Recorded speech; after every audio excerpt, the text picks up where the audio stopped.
મહીસાગરથી આગળ સમાચાર આવી રહ્યા છે। ધોરણ 10 ની બોગસ માર્કશીટ કૌભાંડનો પર્દાફાશ થયો છે। પરીક્ષા આપ્યા વગર તમિલનાડુ શિક્ષણ બોર્ડની માર્કશીટ આપવાનું આખું રેકેટ સામે આવ્યું છે। વિદ્યાર્થીઓ પાસેથી 50,000 રૂપિયાથી લઈને 1 લાખ રૂપિયા સુધીની ઠગાઈ કરવામાં આવતી હતી। વિદ્યાર્થીઓને સારા માર્કથી પાસ કરવાનું કહીને રૂપિયા ખંખેરવામાં આવતા। ભેજાબાજે તેના પિતા શાળામાં આચાર્ય છે તેવું કહીને આ ઠગાઈ આચરી છે। પિતા આચાર્ય છે તેથી પરીક્ષા આપ્યા વિના પાસ કરાવી દઈશ। ભેજાબાજ જીગરનું આ નિવેદન સામે આવ્યું છે। મહીસાગર પોલીસે માર્કશીટને લઈને તપાસ હાલ હાથ ધરી છે।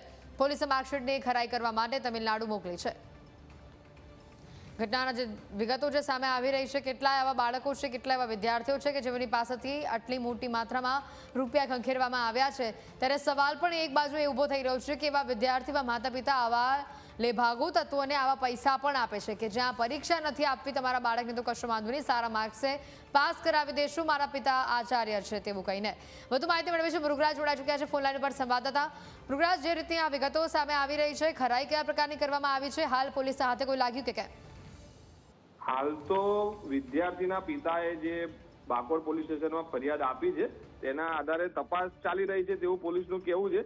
પરંતુ જે વિદ્યાર્થીનું રટણ જે 75,000 તેની પાસે ભણતો જે છોકરો છે તેને 75,000 રૂપિયા આપીને આ સર્ટી લીધું હતું, તે સર્ટી બીજી જગ્યાએ બતાવતા તે બોગસ નીકળી આવ્યું છે તેવું એમને માલુમ પડતા તેઓએ તાત્કાલિક ધોરણે બાકોર પોલીસ સ્ટેશન પર ફરિયાદ નોંધાઈ છે। જી, પોલીસ હાલ તપાસ કરી રહી છે। બિલકુલ મૃગરાજ, આભાર માહિતી બદલ।